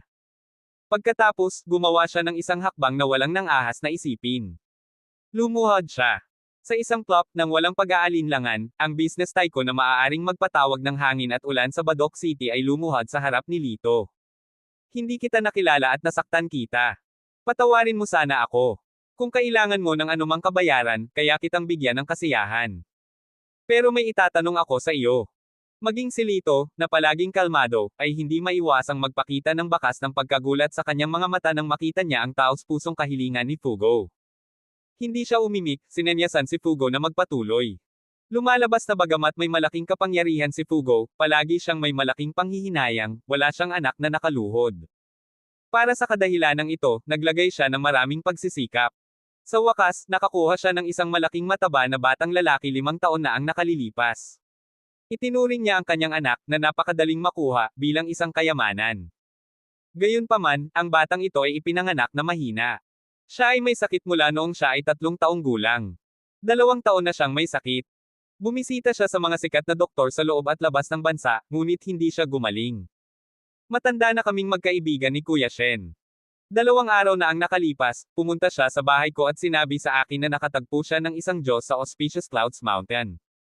Hindi lang daw siya pambihira sa martial arts, ngunit mayroon ding mahusay na kasanayan sa medisina. Si Fugo, isang lalaking may taas na 7 talampakan, ay lumuhod sa sahig sa sandaling ito at nagmamakaawa na may luha sa kanyang mga mata. Sa makatuwid, naglakas loob akong hilingin kay Master Argel na iligtas ang aking anak. Dahil doon ay dinaikit niya ang kanyang ulo sa sahig, at agad na lumitaw ang dugo sa kanyang noo. Wala siyang oras upang panasan ang dugo sa kanyang noo habang nakatingin siya kay Lito ng may pag-asa. Nag-isip sandali si Lito. Siyempre, hindi niya tatanggihan ang bagay na iyon ng pagliligtas ng mga buhay at pagpapagaling ng mga pinsala. Bukod dito, mayroong rekomendasyon ni Danshen. Sige, sunduin mo ako para tingnan. Tumango siya at mahinahong sumagot. Tuwang-tuwa si Fugo. Mabilis siyang tumayo at tuwang-tuwang sinabi, Master Lito, ang anak ko ay nasa itaas na palapag ng gusaling ito. Mangyaring sumama sa akin. Tumango si Lito. Tumakbo si Chenner palapit sa kanya at bumulong, Kuya, bumalik ka kaagad. Hinihintay ka namin ni Itay. Nandito rin pala ang ama at kapatid ni Master Lito. Kasalanan ko kung hindi ko sila pinakitunguhan ng maayos. Napakatalino ni Fugo kaya agad niyang inutusan si Assistant Renato, maghanda ka ng presidential suite, ayusin ang pamilya ni Master Lito na makapagpahinga, ihanda ang pinakamasarap na pagkain para sa kanila, at ayusin ang 3 waiter na mag-aalaga sa kanila sa lahat ng paraan. Oo, gagawin ko kaagad. Miss Argel, please come with me. Kayong dalawa, tulungan mo si Mr. Argel. Si Assistant Renato ay hindi nang ahas na maging pabaya at agad itong isinagawa. Naranasan ng presidential suite ng isang 5-star hotel, puno ng pananabik ang magandang munting mukha ni Chenner. Agad naman itong sumagot ng ham, at masayang sumunod sa kanya. Sa isang marangyang suite sa pinakamataas na palapag ng Golden Hotel. Nakahiga sa kama ang isang 5 taong gulang na batang lalaki, na kasing cute ng isang piraso ng jade. Gayunpaman, walang bakas ng dugo sa kanyang namumulang mukha, at ang kanyang mga labi ay madilim na lila. Kakaiba yan. Inilagay ni Lito ang kanyang daliri sa palso ng bata at hindi napigil ang bamulong. Master Lito, hindi ba maganda ang sitwasyon? Kinakabahang tanong ni Fugo. Hindi siya sinagot ni Lito. Bigla siyang tumayo, hinawakan ang talukap ng mata ng bata upang tingnan, at saka maingat na sinuri ang butas ng ilong at bibig ng bata. Kawili-wili. Nakatingin siya habang nakahawak sa baba, parang may iniisip. Nakuha ko. Sigaw niya, biglang tumayo, at nagsimulang maglakad sa bahay. Tumingin siya sa palayok ng mga bulaklak, hinawakan ang damo, at amoy aso. Sa pagtingin sa kanyang nalilitong gawi, nagkatinginan sina Fugo at Dan. Wala ni isa sa kanila ang nakakaalam kung ano ang ginagawa ni Lito. Kuya Shen, sigurado ka bang pinagaling ka niya? Bakit pakiramdam ko medyo baliw na siya? Sinubukan ni Fugo ang kanyang makakaya na ibaba ang kanyang boses at tinanong si Dan. Tumango si Dan at seryosong sumagot, pinagaling nga ako ayon sa sinabi niya. Nang matarante sila ay may pumasok na 2 tao mula sa labas ng pinto. Tito, tingnan natin kung sino ang inimbitahan ko. Isang binata na mga 25 taong gulang ang pumasok na puno ng pananabik, kasunod ang isang medyo mataba na matandang nakasuot ng kulay abong damit. Ang binatang ito ay pamangkin ni Fugo, si Fangji Takashi, isang karaniwang mayamang ikalawang henerasyon. Napatingin si Fugo sa taong dumating. Fangji, ito ay. Sinabi ni Fangji na may mapagmataas na mukha, ang Diyos ng gamot ng Jiangnan City, si Mike Irma. Nang marinig ang pangalan ni Mike Irma, biglang nagliwanag ang mga mata ni Fugo. Maging si Dan ay nagulat. Sinasabing ang master na si Mike na ito ay natuto mula sa kilalang hari ng North Sea, si Ryan Tupek. Siya ay may mahusay na mga kasanayan sa medikal at nagamot ang hindi mabilang na mga sakit. Dahil sikat siya sa mga rehiyon sa timog ng ilog, nakilala siya bilang Diyos ng gamot sa timog ng ilog. Si Fugo ay nagpadala ng isang tao upang anyayahan ang Diyos na ito noon, ngunit dahil sa kanyang mataas na katayuan at abala sa trabaho, hindi man lang siya gumawa ng appointment. Kabanata 57. Fangji, masyado kang maalalahanin. Si Fugo ay labis na nasasabik. Pinagsalikop niya ang kanyang mga kamay at sinabi, sa alchemy god dito, tiyak na maliligtas ang aking anak. Tito, pamilya tayo. Huwag kang ang magalang. Ang ngiti ni Fangji ay banayad, ngunit ang kanyang mga mata ay umiikot. Minsang sinabi ni Fugo na sa pamilya, kung may makakahanap ng magandang gamot para sa pagpapagamot sa bata, handa siyang isuko ang 50% ng shares ng Golden Ding Hotel. Bilang isa sa mga pinaka-advanced na hotel sa Badoc City, ang Golden Hotel ay may humigit kumulang 80 milyong taunang kita at 50% na bahagi, na nangangahulugang wala itong silbi sa isang taon. Kahit na manatili ito sa bahay, maaari itong makakuha ng 40 milyon. Bukod dito, ang pera ay hindi isang beses na pagbabayad. Bawat taon, magkakaroon ng check-in. Masasabing kapag nakuha na niya ang bahaging ito, hindi hihigit sa ilang taon para sa kanya, si Fangji, upang madaling maging shareholder. Sa pag-iisip nito, halos hindi mapigilan ni Fangji na tumawa ng malakas. Puno ng kasakiman ang kanyang mga mata. Mr. Irma, this way please. Masayang inakay ni Fugo si Mike Irma sa kama. Gayunpaman, ang pagdating ni Mike ay nagpahiya kay Lito. Napansin ni Fangji na may mga estranghero. Tiningnan niya ito ng taas-baba at nakitang ordinaryo na lamang ang kanyang mga damit, kahit sira-sira. Naiinis niyang sabi, Tito, ito na ba ang bago mong bodyguard? Paano ka makakapagbihis ng ganito? Biglang napagtanto ni Fugo na narito pa rin si Lito. Bigla siyang nakaramdam ng konting hiya. Ito si Master Lito, Lito Argel. Siya ang inimbitahan kong maggamot sa aking anak. Nang marinig ito, si Fugo ay natigilan sa hindi makapaniwala, at pagkatapos ay tumawa siya at sinabing, Tito, desperado ka ng maging doktor, di ba? Yung lalaking to, hindi naman talaga mukhang doktor. I think baka sinungaling. Bilasan mo at itapon mo. Sa sandaling ito, tinitigan ni Mike si Lito, at ang kanyang mga mata ay puno ng pang-aalipusta. Ignorante na bata, how dare you call yourself a master? Nakakatawa. Pagkatapos noon, sinulyapan niya si Fugo at mayabang na sinabi, nag-aaral ako ng medisina mula sa pag-aaral ng medisina hanggang sa paggagamot. Nag-aral ako ng mabuti sa loob ng 15 taon, at naging sikat ako mula sa pagsasanay sa medisina hanggang sa katanyagan. Ako ay nagtatrabaho sa loob ng 20 taon, at ngayon ay napakaranasan ko na. How dare a child who have not even grown up come out? Ang kanyang mga salita ay malinaw na sinisisi si Lito para sa kanyang kakulangan ng karanasan. Walang paraan para ikumpara siya sa kanya. Nagkatinginan sina Dan at Fugo ng hindi maganda. Kahit na medyo mayabang ang mga salita ni Mike, sikat pa rin siya. Walang pag-aalinlangan sa kanyang lakas. Para kay Lito, siya ay 18 o 19 na taong gulang. Hindi banggitin ang katanyagan, walang nakakita sa kanya sa paggamot ng mga pasyente. Kitang-kita ang pagkakaiba ng dalawa. Pagkaraan ng ilang sandali na pag-isipan, si Fugo ay nagsimulang manginig ng kaunti. Tumingin siya kay Lito na may pagkapahiya at sinabing, Master Lito, bakit hindi mo muna siya iwanan? Kuya Fugo, paano mo ito magagawa? Inimbitahan mo si Lito dito. Nang makita ito, agad na saway ni Dan. Malinaw na gusto niyang itaboy si Lito. Gayunpaman, walang bahid ng kalungkutan sa mukha ni Lito. Umiling siya kay Dan na nagpapahiwatig na huwag na itong magpatuloy. Don't worry about me. Since sikat na medicine god ito, pwede rin akong matuto sa kanya. Nakangiting sabi niya kay Fugo. Paulit-ulit na tumango si Fugo, at ang kanyang mga mata ay puno ng pasasalamat. Si Mike, sa kabilang banda, ay malamig na bumantong hininga at sinabi kay Lito, alam mo kung ano ang gagawin sa ngayon, ngunit ang aking mga kasanayang medikal ay hindi isang bagay na matututunan mo sa pamamagitan lamang ng pagtingin sa kanila. Pagkatapos noon, sinimulan ni Mike na gamutin ang bata. Pagkatapos ng diagnosis, sinabi ni Mike, ang batang ito ay nagdusa ng pagkawala sa sinapupunan ng kanyang ina. Nagtaas ng kilay si Lito at nagtanong, siya ay napakalusog bago siya 3 taong gulang.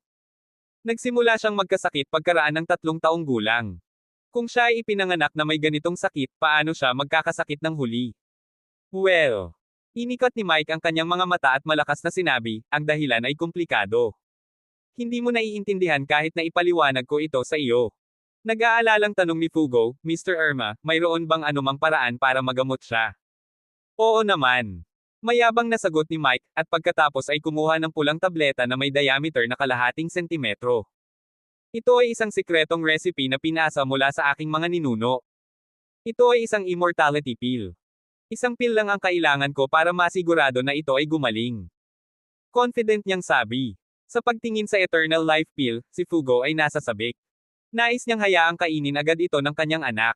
Si Fangji, na nakatayo sa gilid, ay mas nasasabik. 50% ng shares ay malapit nang nasa kanyang mga kamay. Sa sandaling ito, biglang humakbang si Lito. Pwede ko bang tingnan itong pill? Inilibot ni Fangji ang kanyang mga mata sa kanya. This is the medicine god's secret recipe. Ano ang nakikita mo? Umalis ka nga. Tuwang-tuwa si Mike sa kanyang sarili at maluwag na sinabi, hindi mahalaga kung titingnan mo.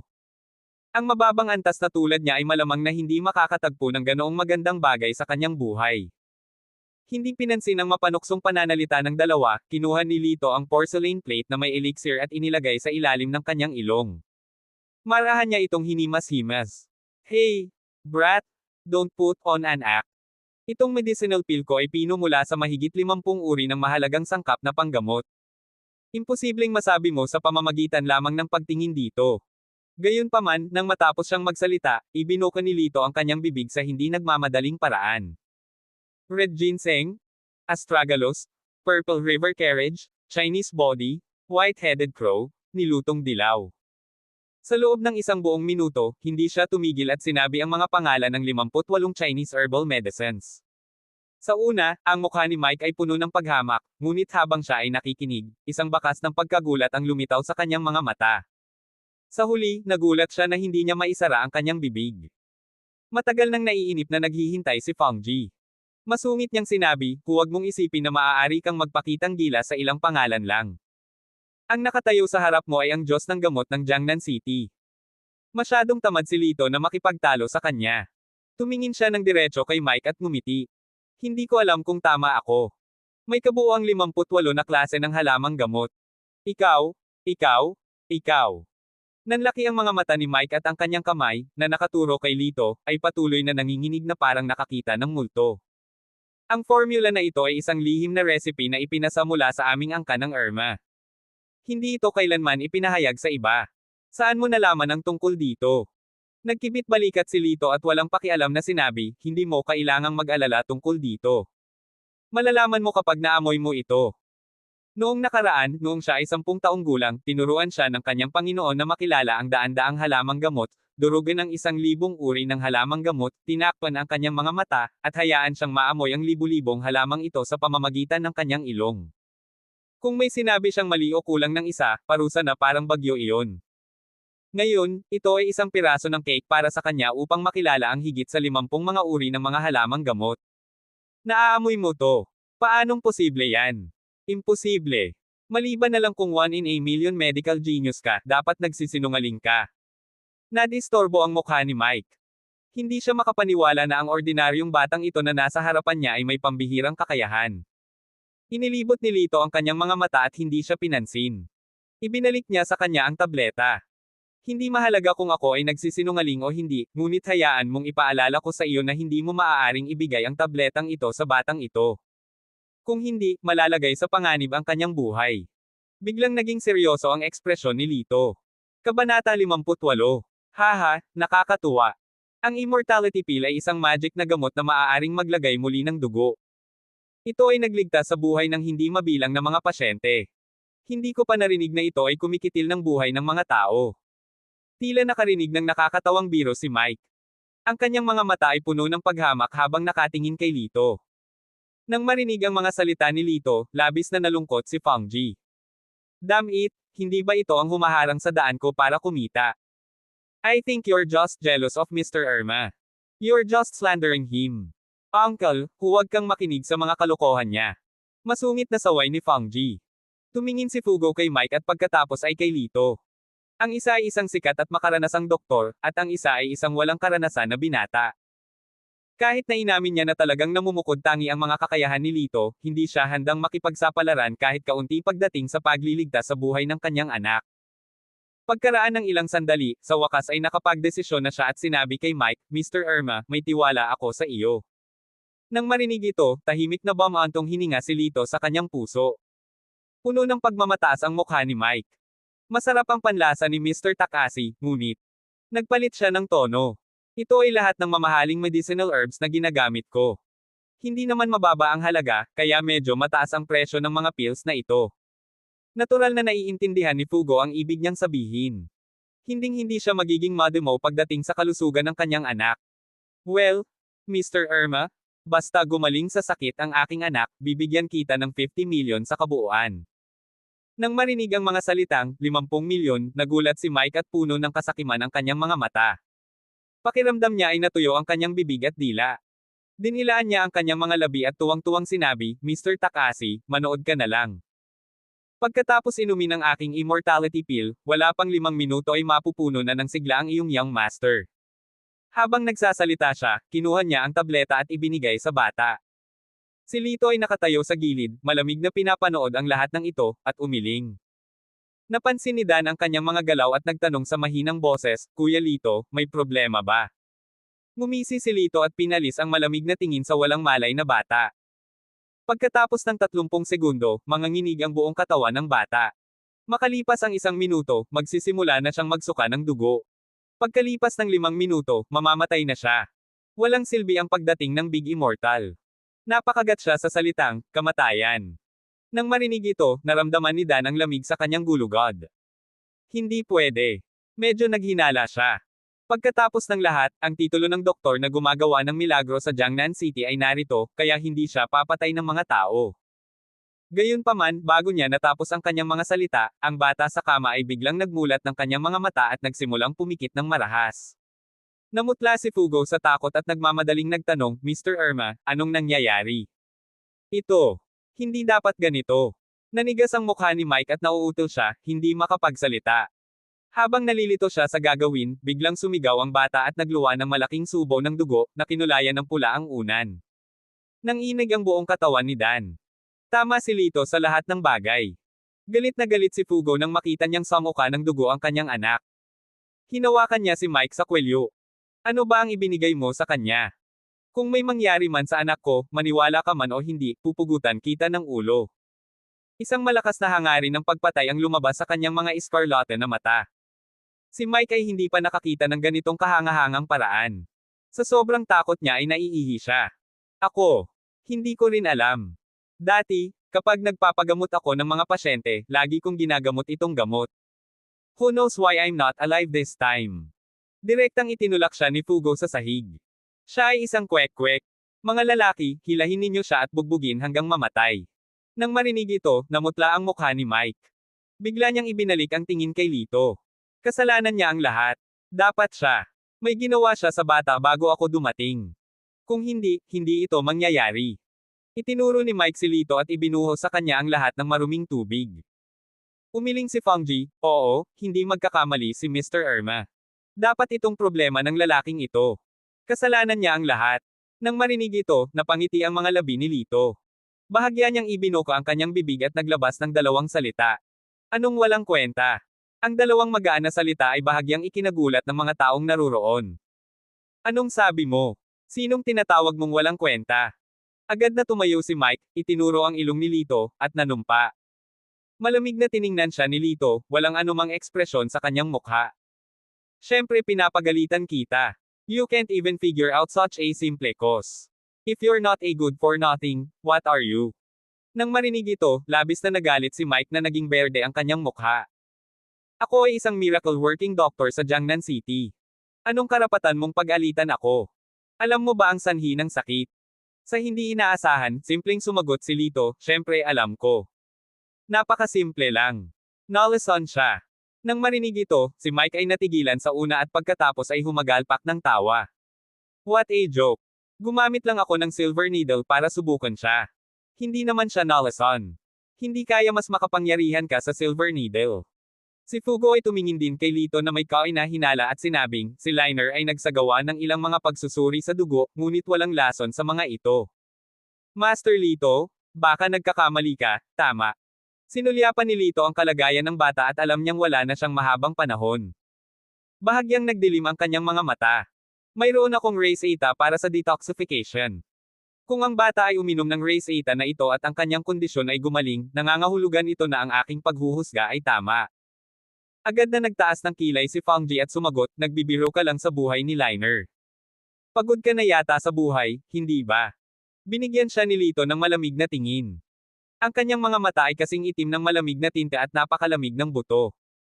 Nang makita ito, nanginig ang puso ni Fangji at agad niyang itinikom ang kanyang bibig. Kung may nangyaring mali sa bata, ako, si Lito, ay handang bayaran ito ng aking buhay. Tumingin si Lito sa paligid at ang kanyang tono ay sobrang kalmado, puno ng hindi maipaliwanag na pakiramdam ng responsibilidad. Tumingin si Fugo sa kanyang mga mata at hindi maiwasang tumango. Nang makita ni Mike na may nagkusang sisihin, agad na nagningning ang kanyang mga mata. Good. Kung may mangyari man sa batang ito, magiging responsibilidad mo iyon. Wala itong kinalaman sa akin. Sinulyapan siya ni Lito ng masamang tingin. Panay ang titig niya sa tambak ng mabahong basura. Hindi na siya umimik pa at dumiretso sa bata. Naglabas siya ng pilak na karayom at itinusok sa ugat ng leeg ng bata. Nang makita ito, isang malamig na ngiti ang lumitaw sa mga labi ni Mike. He cursed in his heart, haha, I've never seen this kind of acupuncture technique. Mukhang may mananagot talaga. Nang makita ito, nagulat din si Fugo at akmang hahakbang pasulong upang pigilan siya. Bumangon ka. Bahagyang kumunat ang noo ni Lito. Sa mahinang sigaw, binawi niya ang pilak na karayom. Isang daloy ng makapal na itim na dugo ang bumulwak mula sa pinhole, na may malakas na amoy ng halamang gamot. Pagkaraan ng ilang sandali, ang dugo ay naging normal na pula, at pinahinto ni Lito ang dugo. Ang immortality pill na ininom niya kanina ay nagpabilis ng sirkulasyon ng dugo at chi sa katawan ng bata, na nagpapataas ng lawak ng lason sa loob nito. Kung gusto mong alisin ang lason, kailangan mo munang paalisin ang immortality pill. Mahinahon niyang paliwanag. Nang bumalik sa normal ang kulay ng dugo, unti-unting gumanda ang pagkibot ng bata, at hindi na siya nagsuka ng dugo. Nang makita ito, napuno ng saya ang mukha ni Fugo. Ang kanyang mga mata ay puno ng paghanga at pasasalamat habang nakatingin kay Lito. Paano naging posible? Paano siya nagkaroon ng ganoong acupuncture technique? Hindi. Aksidente lang. Napakamot ng ulo si Mike, ayaw maniwala sa kanyang nakita. Kumuha ng isang tao na kumuha ng 3 kilong tuyong balat, 1/2 kilong luya, 2 gramo ng asukal, at pakuluan ito sa isang maliit na mangkok ng tubig.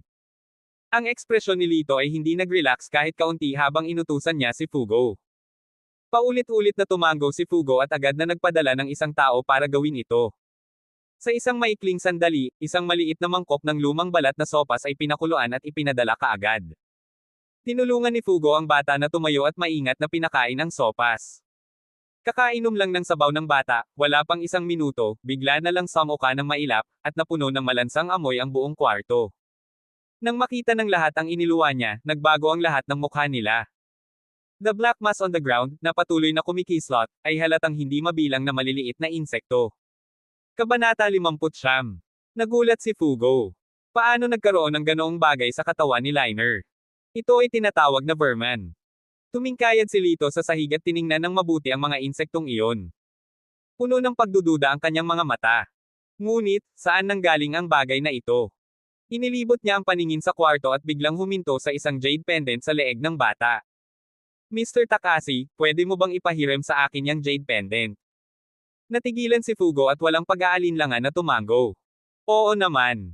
Pagkatapos ay tinanggal niya ang jade pendant at ibinigay kay Lito. Isa itong palawit na kulay dugo na hugis itlog na jade na may ilang mga inscription na nakaukit dito. Mukhang hindi maipaliwanag na kakaiba. Pinaikit ni Lito ang kanyang mga mata at pinaandar ang kanyang x-ray vision. Nang makita niya ito, sumanghap siya ng malamig na hangin. Nang tingnan niya ang jade, nakita niya ang isang bagay na parang hinlalaki na natutulog sa gitna ng pendant ng jade. Blood demonic silkworm. Halos hindi niya mapigil ang mapasigaw sa alarma. Sa 9 Scrolls of Yin and Yang, mayroong isang uri ng napakalakas na goo poison bug noong sinaunang panahon na naitala.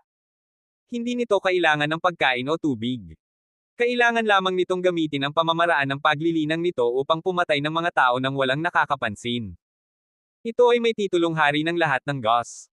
Ang pinakamalaking pagkakaiba sa pagitan ng ganitong uri ng goo poison bug at iba pang goo poison bug ay na maaari itong i-sealed sa chicken bloodstone, daladala nito, at napakaginhawang ilagay ang goo dito. Ang ganitong uri ng goo poison bug ay ang blood demonic silkworm. Ito ay karapat-dapat sa pamagat nito bilang isang bihirang kayamanan ng espiritu. Mayroon lamang isang talaan ng blood demon silkworm sa kasaysayan. Mahigit 2,000 taon na ang nakalipas, nagkaroon ng blood demon silkworm sa bansa. Upang makuha ang walang katulad na kayamanan na ito, libu-libong Goo Master ang nakipaglaban ng walang katapusan, at hindi mabilang na mga tao ang namatay o nasugatan. Sa huli, misteryosong nawala ang Blood Demon Silkworm. Sa pagtingin sa dagwang bato sa kanyang kamay, nagulat si Lito. Ito na kaya ang misteryosong Blood Demonic Silkworm na nawala 2,000 taon na ang nakalilipas. Tiningnan ni Fugo ang ekspresyon ni Lito at hindi mapakali na nagtanong, Master Lito, may mali ba sa piraso ng jade na ito? Oo. Tumango si Lito.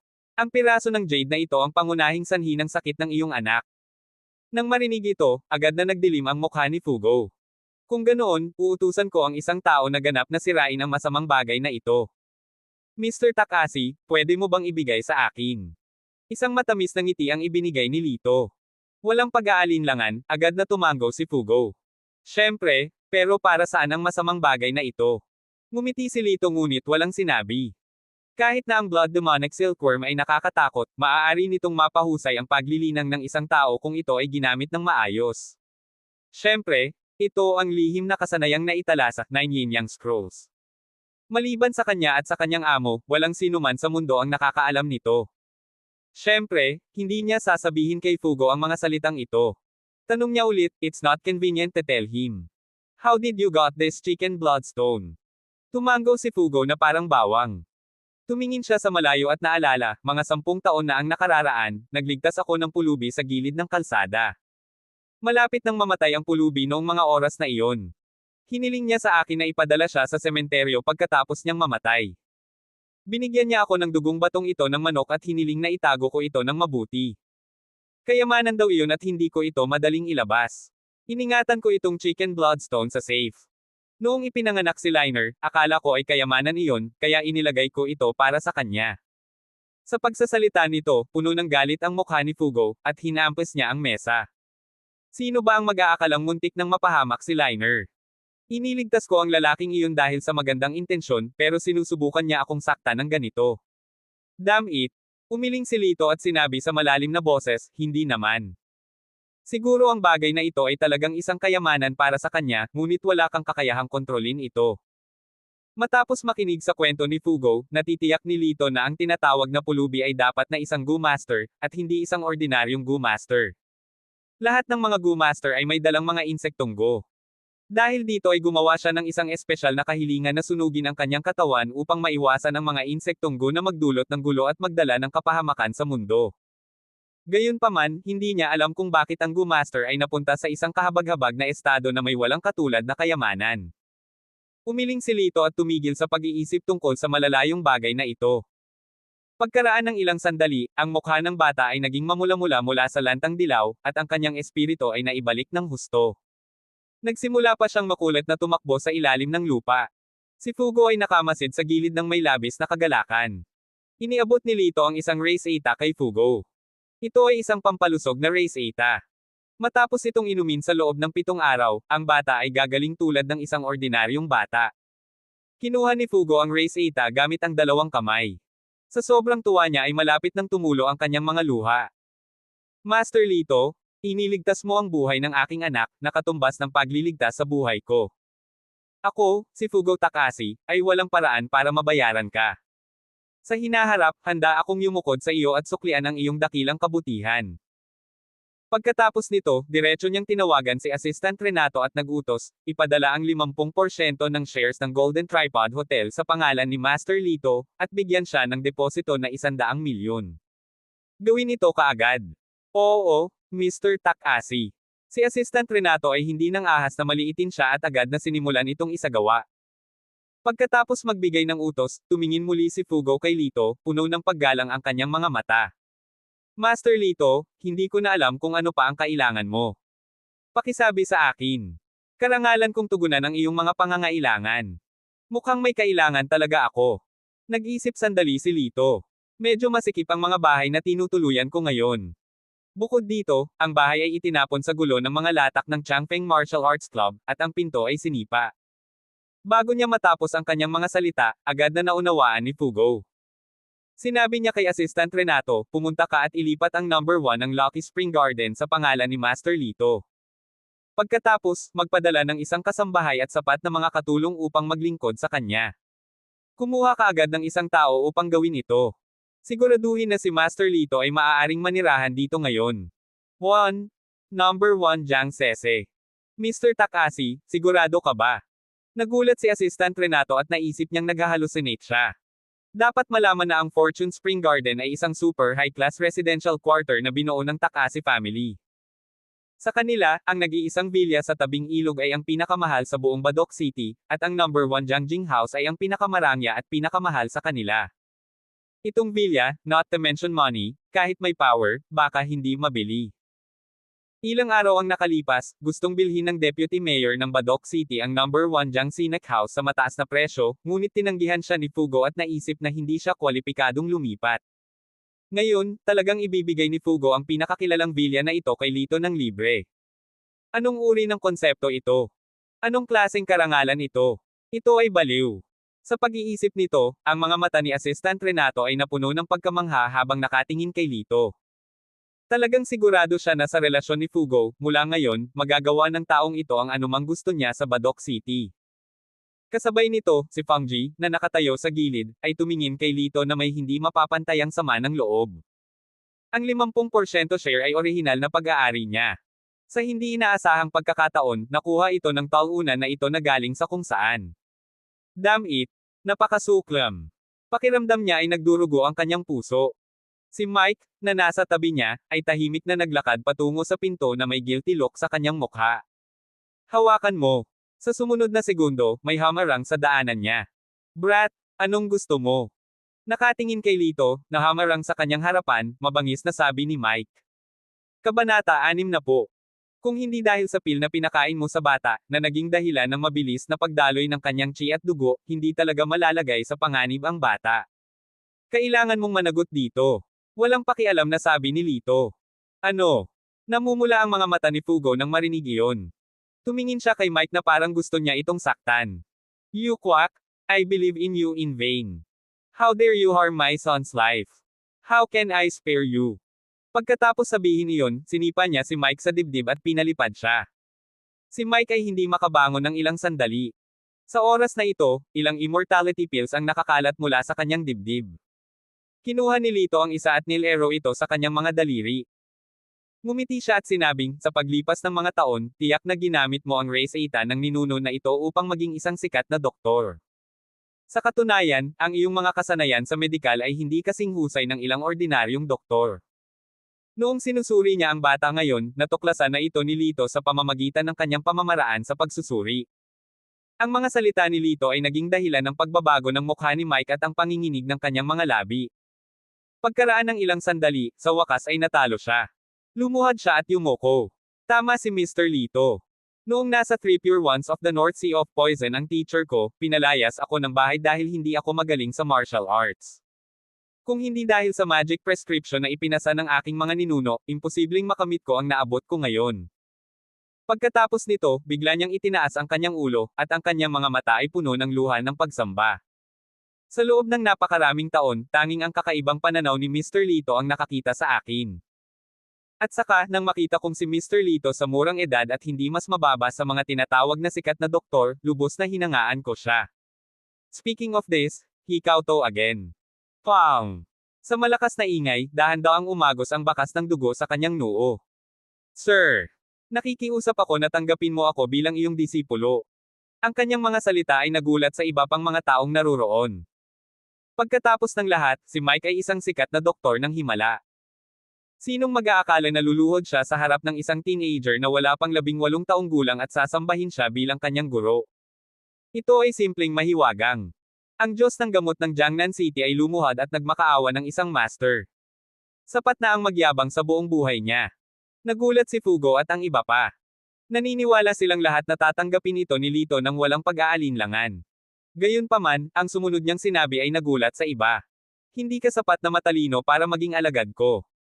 Ang kanyang casual na mga salita ay naging sanhi ng pakiramdam ni Mike na para siyang tinamaan ng kidlat, at ang kanyang pagpapahalaga sa sarili ay ganap na nag-ulo. Yes, I'm indeed not talented enough. Kaya nga ako binyo-bully at pinahiya ni senior brother. Akala ko matatalo ko siya sa sarili kong pagsisikap. Wishful thinking lang pala. Kapag pinag-uusapan ang mga malungkot na bagay, napaluha si Mike. Sa huli, lalo siyang nadurog at napaiyak. Sinulyapan siya ni Lito nang walang pakialam at mahinang nagsabi, gayunpaman, bagamat hindi tayo nakatadhana na maging guro at disipulo, kung tapat ka, maaari kitang turuan ng ilang mababaw na kasanayan. Ang kanyang casual na salita ay nagpahinto kaagad sa pag-iyak ni Mike, at ang kanyang mga mata ay puno ng labis na kaligayahan. Talaga! Napakatalino ng mga medikal na kasanayan ni Master. Kung matututo ako sa iyo, ito ay aking pagpapala. Agad naman siyang napangiti at tumawa. Sa gilid, sina Fugo at Dan, na nanunood ng eksenang ito, ay nagkatinginan, ang kanilang mga mata ay puno ng kawalan ng magawa. Hindi niya inaasahan na napakakapal ng balat nitong Jiangnan Medicine God. Sinabi na ni Lito na hindi niya ito tatanggapin bilang isang disipulo, ngunit mayroon pa rin siyang pisngi na tawagin siyang master. Hindi rin nakaimik si Lito, ngunit tumingin siya kay Mike. Bagamat maraming masasamang ideya si Mike, mabait pa rin siya at walang pakialam na turuan siya kung paano magsanay ng medisina at magligtas ng mga tao. May papel ka ba at panulat? Walang pakialam na tanong ni Lito. Oo. Paulit-ulit na sagot ni Fugo. Nagmamadali niyang inutusan si Assistant Renato na dalhan siya ng papel at panulat. Swoosh. Nagmamadali si Lito sa abot ng kanyang makakaya. Wala pang isang kapat ng isang oras, isang magandang formula ang lumitaw sa papel. Inabot niya ang heart mantra kay Mike, at ang tono niya ay kalmado. Naglalaman ng 500 Chinese Heart Sutra sa iyong puso. Kung mauunawaan mo ang 30% nito, malalampasan mo ang karamihan sa mga doktor sa mundo. Talaga. Nagniningning ang mga mata ni Mike, at tuwang-tuwa niyang dinilaan ang kanyang tuyong labi. Sa sobrang tuwa niya ay hindi niya alam ang sasabihin. At the same time, hindi niya maiwasang magtaka. Ang kaalamang medikal ay napakakomplikado na ang 500 salita lamang ang makakasakop sa lahat ng ito. Sa ganitong uri ng pag-uusisa, halos tiningnan niya ang mga unang pangungusap. Gayunpaman, pagkatapos niyang basahin ang mga unang pangungusap, tila may biglang pumalakpak ng kulog sa kanyang isipan. Maraming bagay na hindi niya maisip sa nakaraan ang tila naalis sa ulap at hamog. Paano ito posible? Hindi ito nababagay sa agham. Hindi kaya basta-basta lang siyang nagbasa ng ilang salita tungkol sa mga epekto ng Heart Sutra. Iminulat niya ang kanyang mga mata nang hindi makapaniwala. Kung iyon ang kaso, malamang na ang ordinaryong papel na A4 sa kanyang kamay ay mas mahalaga kaysa sa 1,000 toneladang ginto. Bukod dito, sinabi ni Lito na ito ay mababaw lamang na kaalaman. Kung ang mababaw na kaalaman ng isang tao ay maaari pa ring magkaroon ng kakila-kilabot na epekto, kung gayon gaano katikat ang tunay na lakas ni Lito. Lahat ng ito ay naging mas determinado si Mike, sa hinaharap, susundan niya si Big Boss Lito hanggang sa dulo ng mundo. Ang bagay ay ganap na nalutas. Magalang na inakay ni Assistant Renato si Lito palabas. Mr. Argel, ihahatid na kita sa number 1 Jiangxina Room ngayon. Nakahanda na ang espesyal na sasakyan sa ibaba. Sumama ka sa akin. Inilagay ni Lito ang kanyang mga kamay sa likod ng kanyang likod at hindi na nagsalita pa. Tumango lang siya at dahan-daang naglakad. Sa ibaba ng hotel, nang malaman nilang aalis na si Lito, ang mga martial arts practitioner na iyon mula sa martial arts club ay nagtipon sa pintuan at naghintay sa kanya. Parating na siya. Lalabas na si Kuya Lito. Master Lito. Sa pangunguna ni Bert Maliman, ang may-ari ng Hanyu Martial Arts Hall, isang malaking grupo ng mga tao ang dumagsa patungo kay Lito. Lahat ay tumingin kay Lito na may paghanga sa kanilang mga mata.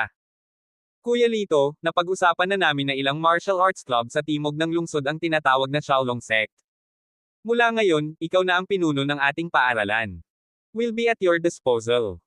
Tuwang-tuwang sabi ni Bert Maliman, na kumakatawan sa mga martial arts practitioner na ito. Sa sandaling matapos siyang magsalita, 12 ng mga martial arts practitioner ang lumuhad sa isang tuhod at sabay-sabay na sinabi, susunod tayo sa utos ni Brother Lito. Napakagaling. Tumango si Lito. Pinahahalagahan niya ang sinseridad. At mula sa ekspresyon ni Bert, naramdaman niya ang pinakatapat na sinseridad sa mukha ng lahat. Mula ngayon, ako na ang magiging master ng Dragon Gate. Kayo ay mga disipulo ng Dragon Gate. Aalagaan natin ang isa't isa at hinding-hindi ibibigay ang ating buhay. Ang malalalim na salita ni Lito ay nagpasiklab sa sigasig ng lahat. Mag-ingat kayo. Hinding-hindi natin pababayaan ang isa't isa. Mag-ingat kayo. Hinding-hindi natin pababayaan ang isa't isa. Sa sandaling ito, higit sa 60 martial arts practitioner ang nagniningning habang inuulit nila ang pangungusap na ito ng Tame Time. Napakalakas ng momentum na tila nabigla ang langit at lupa. Sa gilid, tulalang pinanood ni Assistant Renato ang eksenang ito. Tuluyan na niyang nakalimutan kung nasaan siya at kung anong uri ng pagkakakilanlan siya. Naramdaman na lang niya na ang buong katawan niya ay nag-aapoy sa pagnanasa, at isang uri ng primitive na pakiramdam ang kumalat mula sa kaibuturan ng kanyang puso hanggang sa kanyang mga paa at buto. Nang matauhan siya ay hinawakan niya ang kanyang mukha at nakita niyang punong-puno ng luha ang kanyang mukha.